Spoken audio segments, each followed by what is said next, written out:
Anushka. Door to door program चले हुए हैं आपके, तो क्या रिस्पॉन्स मिल रहा है? देखिए, हमारा जो है झज्जर शहर का इस समय जनसंपर्क अभियान चल रहा है। हम डोर टू डोर कर रहे हैं। आज हमने विकास नगर और डिफेंस कॉलोनी करने का काम किया है। मैं समझती हूँ जिस प्रकार से हमने गांव के ज़्यादातर गांव के दौरे हमने कर लिए हैं, भाई दीपेंद्र हुड्डा जी ने भी कर लिए हैं। झज्जर की मार्केट का डोर टू डोर भी उन्होंने किया और अब हम कर रहे हैं। बहुत ही अच्छा रिस्पॉन्स है। लोगों ने पूरी तरह से मन बनाया है कि आने वाली 25 मई को एक एक वोट हाथ के निशान पर डालकर सांसद भाई दीपेंद्र हुड्डा जी को कामयाब करेंगे। क्योंकि पता है, जब जो पहले के सांसद हैं उन्होंने कोई ऐसा विकास के कार्य यहाँ पर करवाए नहीं, और विशेष तौर से हमारे झज्जर शहर में रोड्स की बहुत ज़्यादा दिक्कत है। पानी की समस्या का समाधान जो हमने करवाया था उस पर इस सरकार ने ध्यान नहीं दिया। स्वतंत्रता सेनानियों के नाम से पार्क है, उनकी बद से बदतर हालत हो गई है।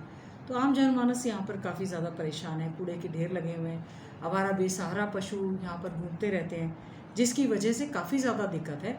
और लोगों ने पूरी तरह से मन बनाया है कि आने वाले समय में उनको याद आ रहा है 10 साल का आदरणीय चौधरी भूपेंद्र सिंह हुड्डा जी का कार्यकाल, जिस समय हमारे क्षेत्र में विकास हुआ था। बीजेपी और जेजेपी की सरकार रही, पर हमारे क्षेत्र के साथ उन्होंने पूरी तरह से अनदेखी की। तो मैं समझती हूँ बहुत अच्छा जन समर्थन हमें मिल रहा है। लेकिन बात करें जैसे बीजेपी की पूरी नौकरियों की बात करते हैं जी, कि हमें बिन पर्चे बिन खर्चे नौकरी दी है, उस बारे में आपका क्या कुछ है? देखिए, प्रचार प्रसार बहुत करते हैं, बिना खर्ची की बात कर रहे हैं। एचपीएससी के दफ्तर में इनके अफसर करोड़ों रुपए की अटैची के साथ पाए जाते हैं। अच्छा। कितने लोग गिरफ्तार हो गए हैं जी। और बेरोजगार युवा आज धक्के खा रहा है। सक्षम के माध्यम से कच्ची नौकरी दे रहे हैं। हरियाणा कौशल रोजगार के तहत जो है कच्ची नौकरी 1 साल की दे रहे हैं। बच्चों का जो है भविष्य बिल्कुल मैं समझती हूँ खराब कर रहे हैं। जब परमानेंट हमारे पास वैकेंसीज हैं तो क्या कारण है कि आप कच्ची नौकरी दे रहे हैं उनको? क्या कारण है कि देश की जो सेना है उसको भी आपने ठेके पर देने का काम किया है? अग्निवीर की भर्ती, मतलब अग्निपथ की भर्ती के माध्यम से 4 साल में तो युवा जो है खेलने कूदने की उम्र में तो वो रिटायर होकर आ जाएगा, उसको ना ही कोई बेनिफिट है। तो मैं समझती हूँ बीजेपी का कहने का कुछ और है, करने का कुछ और है। और आज भी बीजेपी के इस राज्य में पढ़ा लिखा युवा ब्रेन ड्रेन हो रहा है, यहाँ से जा रहा है, विदेशों में जा रहा है लेबर करने, कच्ची नौकरी के लिए भी विदेशों में जा रहे हैं, और चाहे वो इलीगल तरीके से जा रहे हैं डंकी के माध्यम से जैसे। तो आज जो है पूरी तरह से बीजेपी से लोगों का मोह भंग हो चुका है। चुनाव नज़दीक है और ऐसे समय में मुख्यमंत्री का बदलना क्या सही था? देखिए, चुनाव के समय में इनको लग रहा था कि शायद चेहरा बदलने से जो उनकी खिलाफत थी, एंटी इनकमेंसी अगेंस्ट बीजेपी थी, वो ख़त्म हो जाएगी। लेकिन ऐसा नहीं है, क्योंकि जो मुख्यमंत्री ने 9.5 साल तक आदरणीय मनोहर लाल खट्टर जी ने यहाँ पे मुख्यमंत्री के तौर पर काम किए, और पिछले दौरान deputy chief minister Dushyant Chautala ने, इनकी जोड़ी ने जो काम किए, आज जनमानस हर, चाहे वो किसानों की बात करें, किसानों के काले कृषि कानून को लेकर धरना प्रदर्शन हुए, 700 किसान हमारे शहीद हो गए और अभी फिर से बैरिकेड्स लगा दिए गए। चाहे बेरोजगार युवाओं के साथ जो अत्याचार हुआ, उनको पक्की नौकरी नहीं मिली, युवा नशे की चपेट में चला गया, क्राइम यहाँ पर बढ़ता रहा, व्यापारी अपने आप को सुरक्षित नहीं महसूस कर रहे हैं, इंडस्ट्री फैक्ट्री यहाँ से पलायन कर रही हैं, रोड्स इंफ्रास्ट्रक्चर की बड़ी बुरी हालत है। तो मैं समझती हूँ इन्होंने चेहरा बदला है, मुख्यमंत्री बदल दिए, डिप्टी चीफ मिनिस्टर हटा दिए, पूरा मंत्रिमंडल बदल दिया, लेकिन आज के समय में हरियाणा में जनता ने मन बना दिया, हम तो पूरी की पूरी सरकार बदलेंगे। शिक्षा के ऊपर चलते हैं, जब भी शिक्षा मंत्री रहे हो, तो पहले जो आप शिक्षा मंत्री थे उस राज्य की नीति में क्या अंतर देखने को मिला जी? देखिए, इस सरकार का शिक्षा से कुछ खास लेना देना नहीं है, क्योंकि सरकारी स्कूलों में गरीब के बच्चे पढ़ते हैं, गरीब परिवारों के बच्चे पढ़ते हैं, खासतौर से दलित परिवार हैं उनके बच्चे पढ़ते हैं। इन्होंने सरकारी स्कूलों की ओर कतई भी ध्यान नहीं दिया, केवल और केवल नाम बदलने का, मॉडल संस्कृति स्कूल करके इंग्लिश मीडियम कर दिया, और इंग्लिश मीडियम करने के बाद इंग्लिश के टीचर आपने भर्ती नहीं किए। आप जो बच्चा प्राइवेट स्कूल में आएगा उसको आप 700 रुपये दे रहे हैं, जो सरकारी स्कूल में आएगा आप 500 रुपये ले रहे हैं। राइट टू एजुकेशन एक्ट जो था free and compulsory right to education act में क्या था कि मुफ्त एवं अनिवार्य शिक्षा, 8वीं तक के हर बच्चे को आप मुफ्त में शिक्षा देंगे, लेकिन इन्होंने उस रूल्स को तोड़ते हुए उनसे फीस बच्चों की ले रहे हैं। स्टाइफंड स्कॉलरशिप जो हमारे समय में देते थे 1 रुपया तो बढ़ाया नहीं, और बहुत सारे बच्चों को मिल नहीं रही है। पोस्ट मैट्रिक स्कॉलरशिप ना मिलने की वजह से बहुत सारे बच्चे जो हैं हायर एजुकेशन छोड़ चुके हैं। हमने एजुकेशनली बैकवर्ड ब्लॉक्स में 36 आरोही मॉडल स्कूल्स बनाए थे, इन्होंने उसमें रेगुलर भर्ती नहीं की, जो टीचर भर्ती थे उनके रूल्स कोई नहीं बनाए। तो आज के समय में समझती हूँ कि शिक्षा के मामले में सरकार ने बिल्कुल भी गंभीरता नहीं ली, केवल और केवल नामकरण बदलने का काम कर रहे हैं, और मैं समझती हूँ इसमें भिवानी बोर्ड को बदलने की कहीं ना कहीं कोई साजिश है। हमने हमारे समय में 22 के 22 जिलों में डाइट खोले थे, जी। जेबीटी टीचर भर्ती कर रहे थे, टीचर्स को ट्रेनिंग देने की काम कर रहे थे। इन्होंने फ्लोर ऑफ द हाउस खड़े होकर कह दिया हमें जेबीटी टीचर्स की आवश्यकता नहीं है, जबकि न्यू एजुकेशन पॉलिसी 2020 में एक आ गया है कि फर्स्ट से पहले नर्सरी प्री नर्सरी की क्लासेस लगेंगी, और आप जो है बाल वाटिकाएँ खुलाकर उसमें आंगनवाड़ी वर्कर्स को कह रहे हैं उनको भी प्रॉपर ट्रेनिंग और उनको भी पूरा भत्ता मिलना चाहिए। तो मैं समझती हूँ शिक्षा के नाम पर इन्होंने कहा कि लड़कियों के लिए हम कॉलेजेस खोलेंगे, प्राइवेट बिल्डिंग्स में वो कॉलेज चल रहे हैं, प्रोफेसर्स की भर्ती नहीं की है। तो यही हाल मेडिकल एजुकेशन का है। जो मेडिकल कॉलेजेस बनाने की बात थी उसमें कोई भी रेगुलर इस समय डायरेक्टर्स नहीं हैं।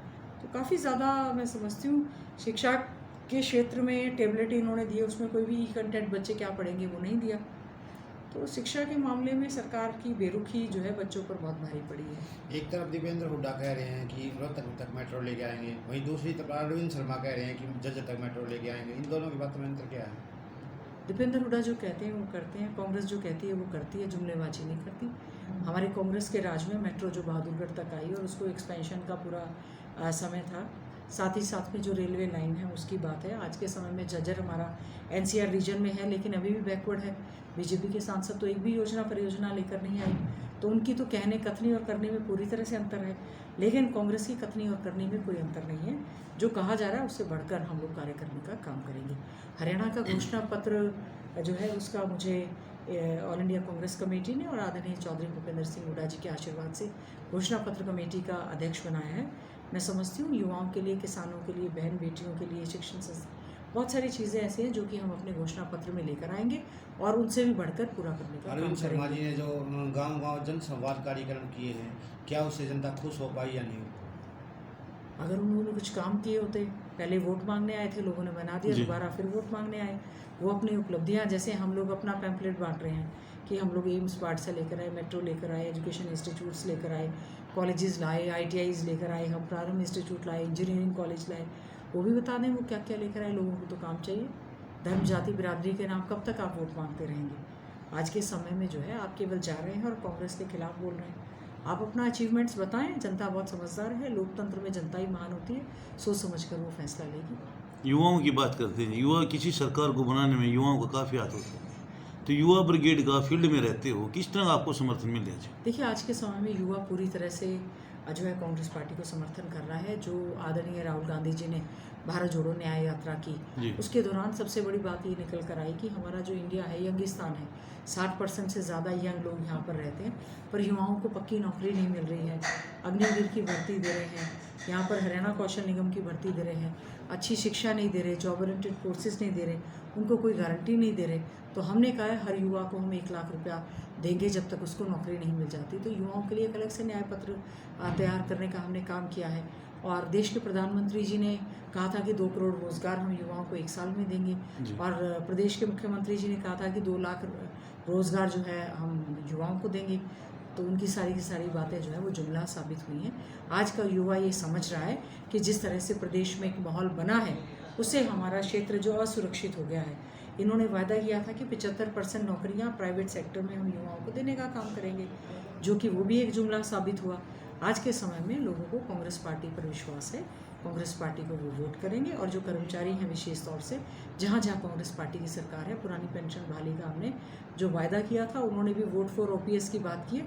हम भी NPS को ख़त्म करके और OPS को, ओल्ड पेंशन स्कीम को लागू करने का काम करेंगे। विधायक जी जैसे चुनाव नज़दीक हैं और हमारे चैनल के माध्यम से क्षेत्र की जनता को आप क्या अपील करना चाहोगे, क्या मैसेज देना चाहोगे? देखिए आपके चैनल के माध्यम से मैं जनता को यही कहना चाहूँगी, लोकतंत्र जो है एक बहुत बड़ा पर्व है, इसमें ज़्यादा से ज़्यादा आप मतदान करें, धर्म जाति बिरादरी के नाम पर भूलकर विकास के नाम पर वोट करें, युवाओं के उज्जवल भविष्य के लिए वोट करें, किसानों की किसानी के लिए वोट करें, जय जवान जय किसान जय पहलवान और जय संविधान के नाम पर वोट करें, संविधान को बचाने के लिए वोट करें।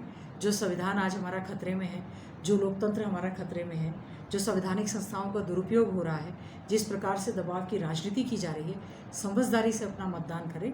और मैं समझती हूँ समझदारी से अगर मतदान करेंगे तो सबसे अव्वल नंबर पर आपको ये नज़र आएगा कि कांग्रेस पार्टी आपके हितों के लिए खड़ी है। आप कांग्रेस पार्टी के नाम पर वोट करें और आने वाली 25 मई को एक एक वोट हाथ के निशान का बटन दबाकर सांसद भाई दीपेंद्र हुड्डा जी को कामयाब बनाने का काम करें। तो कितनी सीटें मतलब जीतने की उम्मीद है जैसे बात करते हैं हरियाणा? देखिए, हरियाणा में हम उम्मीद कर रहे हैं कि पहले जो माहौल बीजेपी ने 400 पार का नारा पूरे देश भर में दिया, जिस प्रकार से वोटिंग प्रचलित चल रहा है, हम समझते हैं आने वाले समय में बहुत अच्छे ढंग से कोई अचंभा नहीं होगा कि हम 10 की 10 सीटें जीत जाएं। 7 से 8 तक सीटें तो हम आज के समय में पक्की मानकर चल रहे हैं, क्योंकि जिस प्रकार से बीजेपी ने अपने प्रत्याशियों को बदलने का काम किया है, दूसरे दलों से लोकसभा के वो कैंडिडेट्स लेकर आए हैं। इसका मतलब जो मुख्यमंत्री काम नहीं कर रहे थे, डिप्टी चीफ मिनिस्टर काम नहीं कर रहे थे, वो सांसद काम नहीं कर रहे थे, नया चेहरा लेकर आए हैं। लोग नया चेहरा नहीं, काम चाहते हैं और काम के नाम पर कांग्रेस को वोट करेंगे।